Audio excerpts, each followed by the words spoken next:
Hello there. And I see the lust in your eyes. The desire for meat, bison meat. It's insatiable, ever expanding. In fact, you want it right now. And you know what? I have the solution for you. Over 300 stacks of bison meat. Sure, it's a bit overkill. Is in fact incredibly overkill. Does it do anything beneficial to you? Maybe. Will it help you in your run to actually eliminate Mithrax? No. Not in the slightest. However, you are a unstoppable killing machine, able to take hundreds upon hundreds of damage without even blinking an eye. With an army of drones by your side, you're essentially invincible. Asterisk. So either way, come with me, and I will show you something that consumed 3 hours of my lifetime that I will never get back.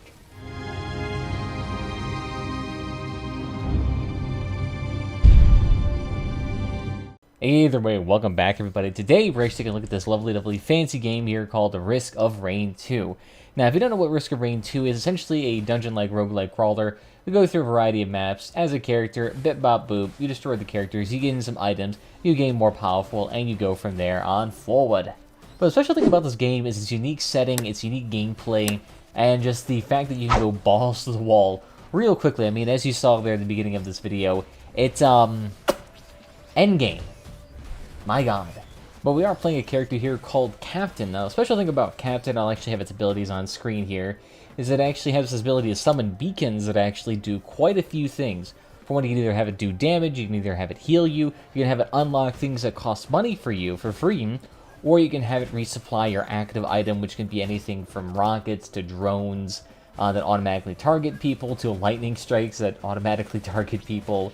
It's a lot of interesting things there, but another interesting thing about the Captain is it's a microbots. These are absolutely fantastic little bots here, because in the game you can actually pick up these things called drones off the ground. They will follow you from area to area, and you can have basically an unlimited amount of them until your game crashes.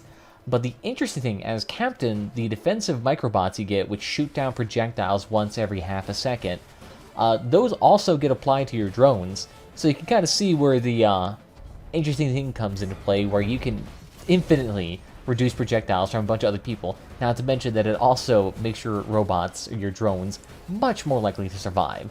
So theoretically, you could have like a large army of nearly unkillable drones that can just sit there and do an ungodly amount of damage. But at the same time too, they're drones. They're not very smart. They fly around, crash into walls. They don't move very fast. They're balanced in that regard. Plus, I mean, you can see they get destroyed pretty easily by a lot of mobs if you're not careful. Mostly the gun turret variations, those ones tend to get destroyed a lot, but the healing drones, the gun drones, the missile drones, those are all fantastic. So the interesting thing here is that I also have artifacts going on this playthrough as well. Now, if you don't know, artifacts in Risk of Rain 2 are sort of like its new game plus, and that you will actually activate these. These will change your next game in pretty dramatic ways. I mean, you can either have it so that fall damage is twice as deadly, and it actually kills you, or you could have it so enemy spawns are doubled, or damage is increased by 500%, and your HP is 10%. And so a lot of these things can end up becoming very risque in some sense. But in the case of our playthrough, we have it so that monster spawns are doubled. Monsters on death sometimes drop items, which you can see why it synergizes well with the other artifact. You can also pick your items in the base game itself. Usually you go around a chest, open them up with money, and then you get items from there, but you don't get to choose them. In this case, I do get to choose them, so I can choose the most optimal items for a god run, or a run that just goes on forever. But in the case of this playthrough, you can see how it goes. Other than that, we also do have the fact that monsters in this game, they will actually earn items in between stages. So the more stages I complete, the more items they get, the more powerful they get too. And it goes on a rotation where it's like uncommon item, common item, and then legendary item. So they will get pretty powerful pretty quickly, especially if I start running through these levels more and more frequently and not picking up every single item on the dang map, because after a while, there legitimately will be over 100 items on the ground and I cannot be bothered to pick them up because that would take me 30 minutes to do. So, in this case of the infinite run, what are we actually attempting to do here? Well, I wasn't really attempting to do anything in particular. I was just like, hey, let's just go for a god run. And then after a while, I just got bored and started collecting as much meat and vials of blood as humanly possible. And if you don't know, those increase your HP dramatically. So in the case of my playthrough, I had like over 20,000 HP after a while, which is an absurd amount of HP, as you can imagine, since I start off with 400 here, or however many you start off at the very first stage here. I mean, you start off a lot, so yeah, it quickly goes bonkers. So what is our strategy here? Well, in the initial stages, we actually try to do something, you know, fairly balanced for once. I actually pick up a razor wire early on because I figured out early on when it comes to a lot of these runs, you will quickly get swarmed by an ungodly amount of enemies. And razor wire really just like, puts the icing on the cake when it comes to taking them out. Because razor wire will hit an infinitely large amount of people. However, it only hits them in a certain radius. So the more razor wire you get, the larger that radius is. But in the case of my character, I was able to get that early on, so I'm able to take out enemies lickety-split. So basically no issue with that. From there, we also try to increase our survivability. So we got to pick up a scythe to get some more, you know, critical strike chance. Plus, every time we crit, then we get some HP from it. So it actually gives us a decent amount of survivability in that regard. From there, you know, we got to just get our critical strike up so that we can actually utilize those scythes. So we got to get those glasses. You got to get 10 of them or 9 of them, whatever you need. I always get 10 because it's a nice round, even number. So we actually got that. That'll give us a 100% crit chance. From there, it's mostly quality of life improvement and trying to get it so that when you actually take out one person, it actually takes out the whole room. So you can actually try to get as many of those like synergizing abilities as possible. Best things for that are the Will-O-Wisp, the Ukulele, and the ATG missile, which are the next green items I usually get. So the Will-O-Wisp, that just makes enemies explode upon death, which, as you can imagine, enemy explodes, everyone else explodes, congratulations, you just wiped out a room with one item. Ukulele is kind of nice because for every single hit that you do, that actually gives you a small chance of having an arcing shot. So it's actually very, very effective, especially for me who has a shotgun on my arm, so every single one of those little pellets will actually manage to get a little bit of a ukulele chance to fire. Other than that, from there, it really just becomes a matter of how many of these do you want. Because theoretically, you could stack an infinite amount of these for an ever-increasing amount of damage. So in the case of all the other green items, I tend to cycle throughout them pretty infrequently, depends. There is the red mask that does give you the extra attack speed when you critical strike, so it synergizes well with any sort of high critical strike, which is mandatory for a god run. There's also the Killing Frenzy mask, which just, as you imagine, puts you into a Killing Frenzy, aka increasing your attack speed after you killed, like, what, 3 enemies, I think is the actual trigger amount. So that's quite nice. Other than that, we do need to get around faster, so we gotta get some goat hooves. So I like using those. Those are very excellent here. You can use the Sprint Coca-Cola cans instead. However, I do like using the hoofs because while the soda cans themselves actually give you more speed per item, there's not really an item constraint in this game, especially with the sacrifice artifact. So we might as well just go for the item that applies universally at any point in time, as opposed to just when you're sprinting.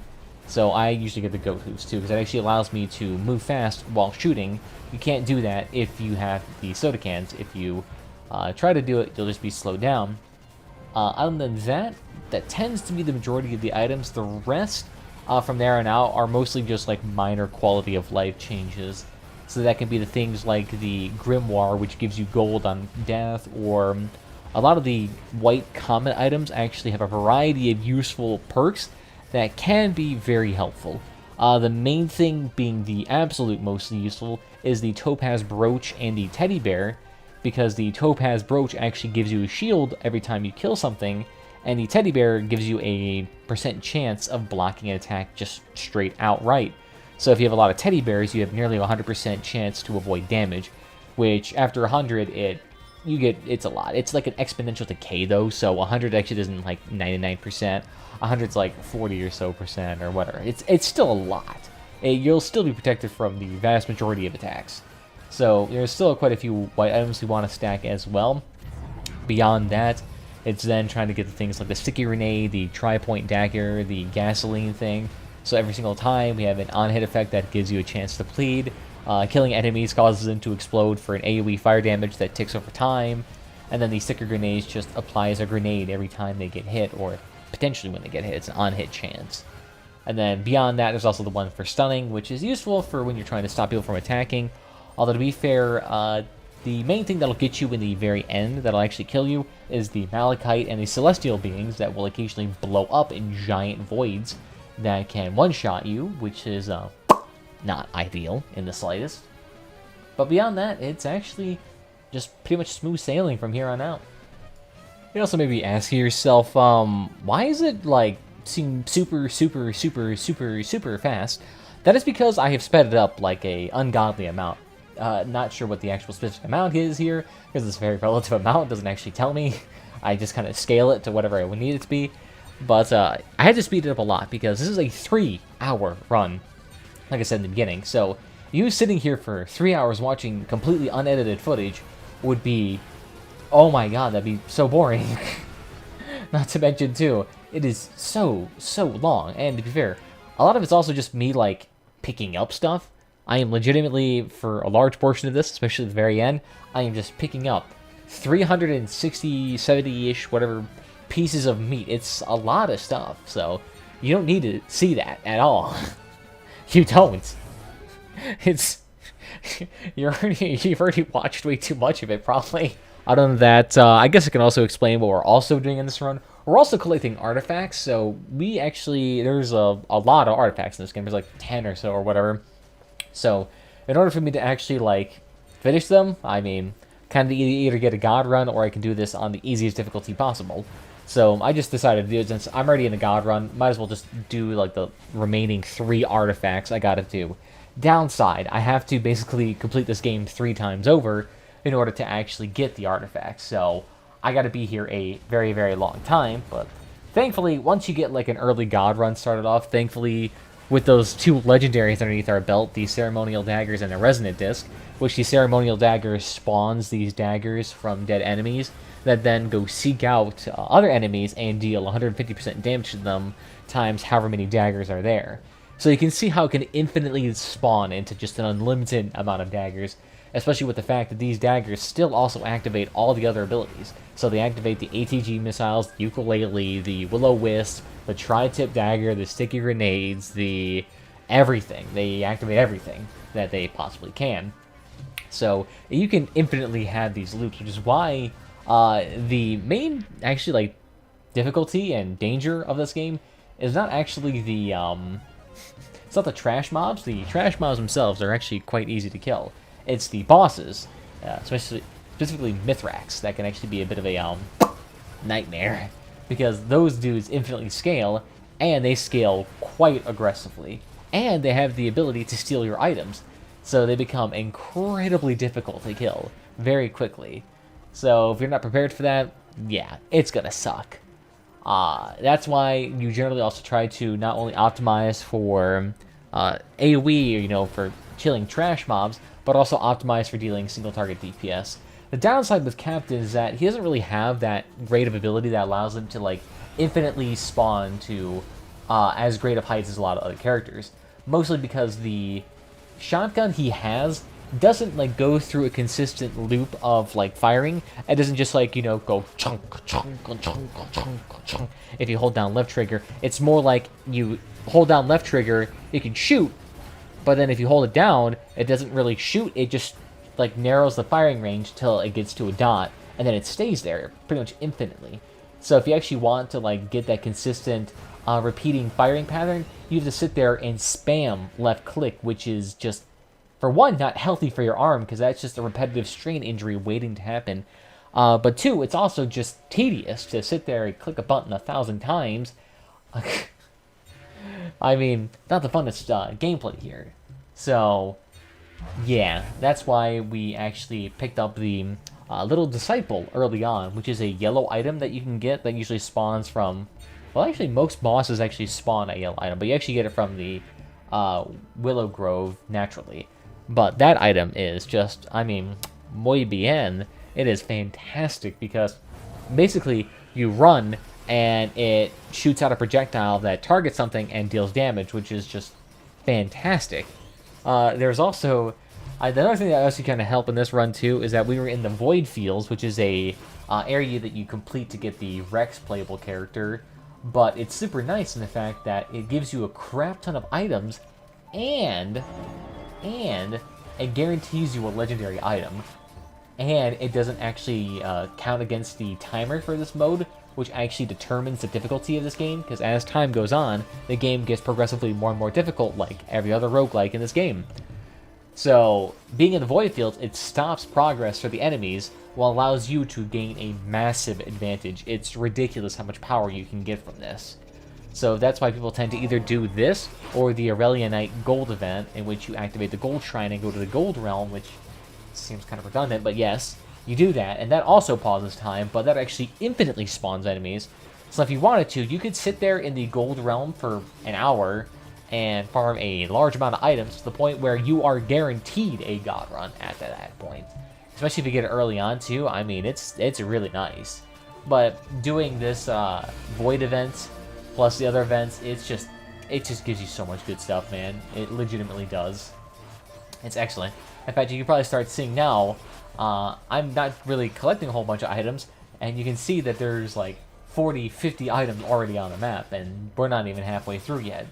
So you can see that once you start getting to the late game zones where you're picking up items for 30, 40 minutes on end, yeah, it's ridiculous after a while.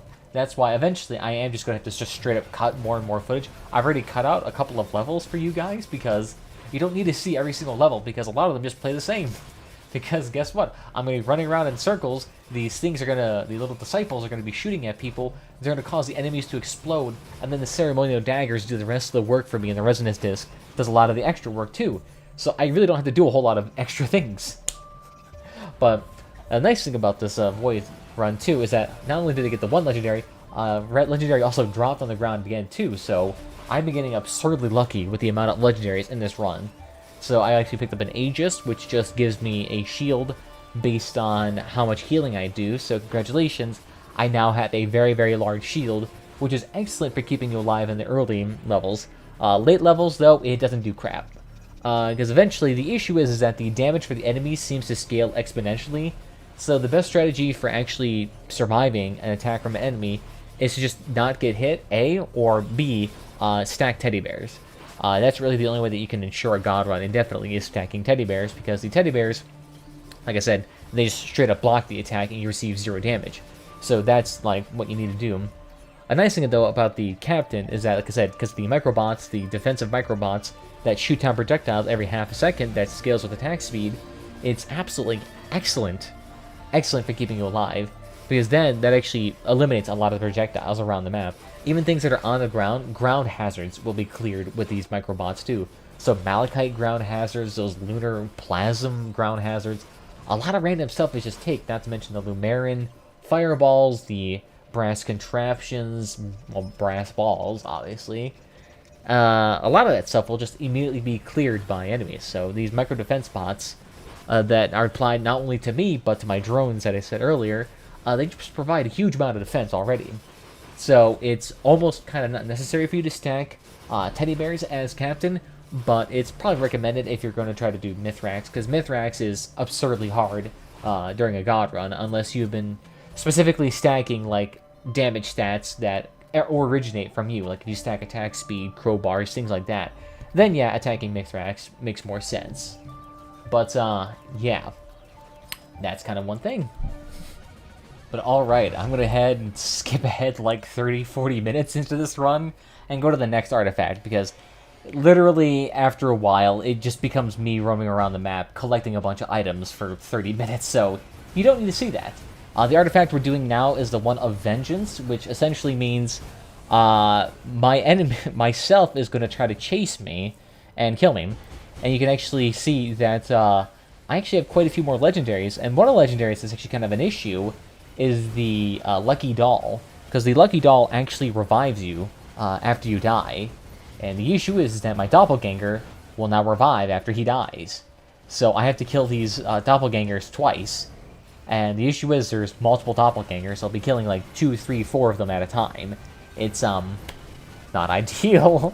But hey, we still managed to survive here. And strange enough, it did not kill my robots, which I was very afraid that was going to happen. I thought they were going to absolutely destroy them. But no, they actually survived quite nicely. I was pleasantly surprised. Pleasantly surprised here. And, not to mention, too, at this point in time, I started collecting a bunch of meat and vials of blood, so there's a reason why I have over 100 at this point in time, and why my HP is getting in excess of 10,000.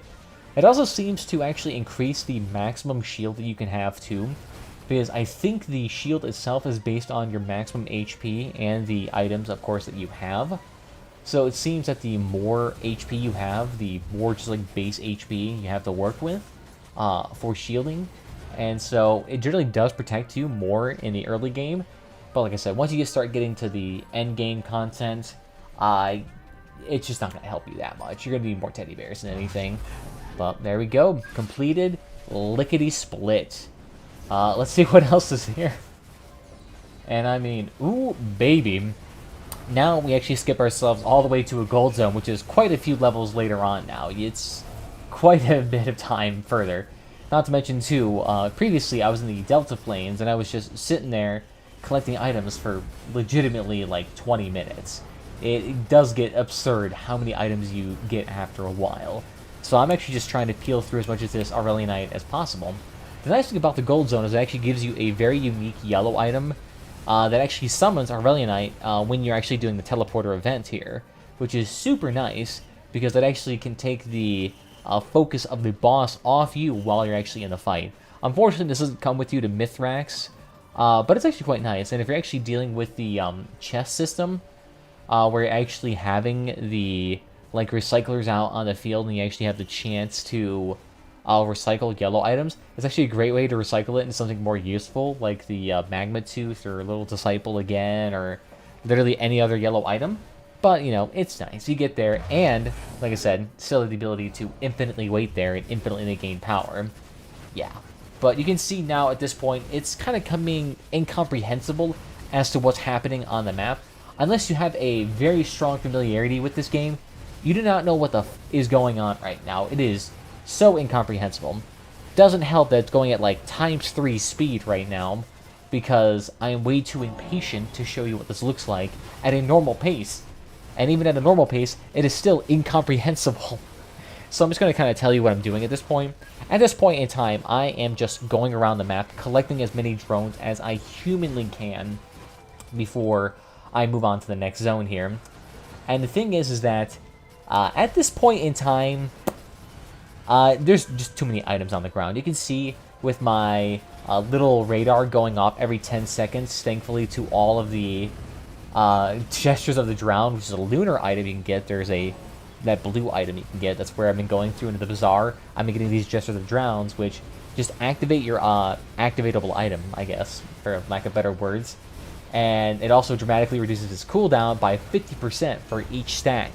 So after a while, it actually just keeps activating to the point where it's infinitely up for me, which is excellent. That allows me to see where everything is. And when items spawn randomly, it's very helpful to actually get around the map and figure out where you need to go.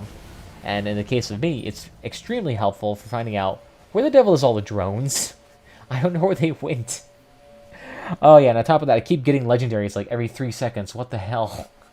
I don't know what's up with it. I keep getting so many legendaries in this run. It's like every other map I go to, I get like 2 or 3 legendaries at a given moment, which is absurdly profitable.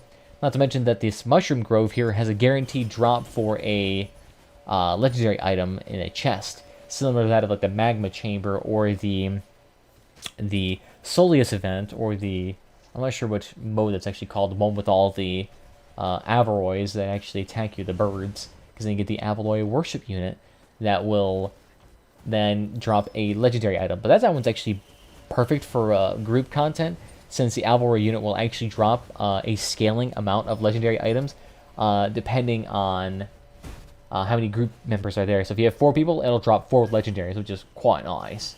So you can see, get another legendary there. I actually have to constantly tab out though, because I'm looking, it's like, crap, what item do I get next? Because I don't know. At this point, I legitimately have like the majority of the legendaries that are useful. Beyond this, I mean, the rest of the legendaries don't really do a whole bunch for me. Even the Tesla Coil doesn't really do a whole bunch for me because I'm usually not near enemies close enough to actually activate it. But sure, why not? We'll get it. Plus, the Rejuvenation Rack is nice because it doubles your healing, which when you have 15,000 HP, kind of necessary. Kind of necessary. But let's go ahead, skip to either the next artifact or whatever. Maybe it's Aurelionite after the, or not Aurelionite, Mithrax, because it just infinitely scales like this. I mean, I already have 280 meat. What? Alright, so this is kind of an interesting mode here in the sense that now my HP is reduced down to 10%. However, I deal 5 times the damage here. So this is actually probably the only time I actually am going to be doing a reasonable amount of damage for my level at this point in time. Because my DPS is actually dropping off quite hard at this point. Most of my DPS comes through the fact that I have a bunch of ads around me, and these ads explode violently whenever I kill one of them. However, me actually taking out one of them is a very long and arduous process. So this is actually kind of a nice little way here to beef it up. But unfortunately, artifacts don't actually stay with you for the rest of your run after you do this. So you actually don't get to keep the glass. You can activate it though on your next run, which is kind of nice here. But this will be the final artifact here for us, which is kind of nice. Being able to get through this nice and lickety split, fantastic.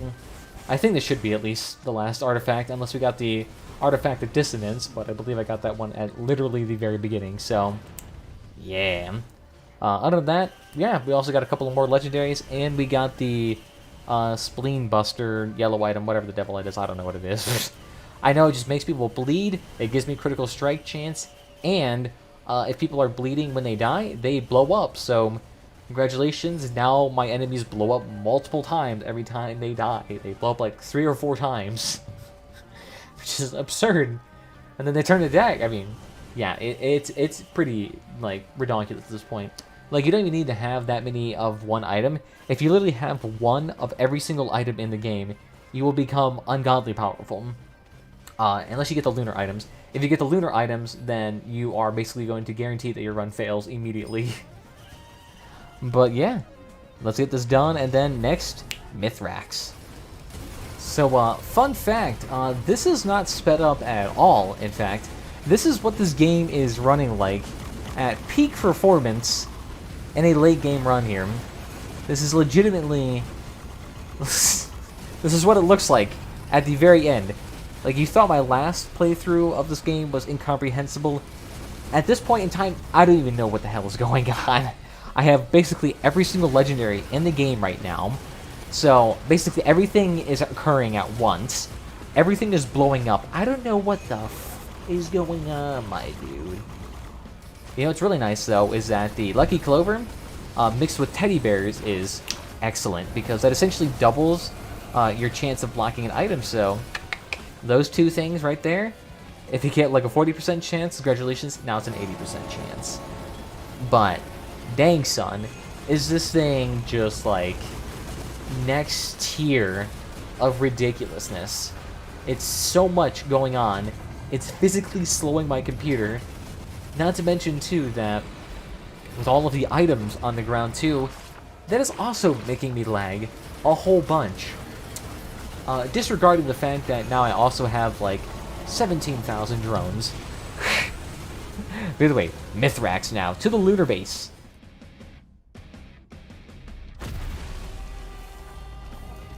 So at this point in time, it's a bit interesting. Now, of course, I'm still lagging because there's over 1,000 items probably out on the bottom floor. I'm probably exaggerating, but it is legitimately ridiculous. Downside, it is impossible for me to kill Mithrax because they have too many items for me. Because the issue is they infinitely scale in terms of their HP and damage. They also have an ability that automatically targets me and deals damage to me whenever I'm near them. So it's like literally the worst legendary they could have. Like, I would rather them have like the Brilliant Behemoth or the Lucky than this, because they legitimately kill me if I get, or they kill me and all my drones if I get near them. legitimately the only drones that are alive are the gun turrets, and that's because they physically cannot be teleported up to my location. Every other drone instantaneously died. Downside, despite having 25,000 HP, they will still two-shot me with their Tesla coil, because the Tesla coil is based off percentage of damage, and when your damage infinitely scales and it scales exponentially, congratulations, your Tesla coil is going to one-shot me regardless. So it's impossible, really, to do this mode unless you absolutely nuke them down in 2 seconds. Which is possible, actually. It is actually pretty decently possible here. So if you're actually, like, scaling up your damage, if you're scaling up your attack speed, if you were, like, being a Huntress, which Huntress in this mode is absolutely fantastic because Huntress has auto-locking projectiles, so she never misses. So all I do is literally just aim at Mithrax, shoot, and they infinitely are gone. So, congratulations, you win. As captain, no, you don't win, because none of Mithrax's abilities are blocked by the microbots. Your left click does not scale very well, and congratulations, you perish really quickly as a result. But to be fair, this is still a absolutely fantastic run. I still managed to get 3 of the artifacts, which is all of them for me. And at this point in time, hey, look at that. I got it all. Unfortunately, I didn't unlock the next ability for Captain, but, like, I don't care, man. Yeah, that was expected. I couldn't kill him. Not even close. That's right, past me that was complaining about the fact that you couldn't even get Mithrax. I totally understand. But, yeah. That's going to be this run. That's going to be this wrapped up. We got Oriel thanks to getting the Clover here, which is not a character that you can actually play. As you can imagine, I have an ungodly amount of mods installed in this game right now, which is why you're seeing all those unique characters. But I think that'll be this run for today. It is already a long video because it was a very long run. I'll probably make a shorter run next time. Who knows? Maybe if you guys actually like this, I'll actually consider making more of them or doing more editing when it comes to this. I mean, editing a video like this would take me hours upon hours already, so I don't know. If only I could use that YouTube money to hire an editor. But either way, I want to thank you all again, and I'll see you guys next time. Bye-bye.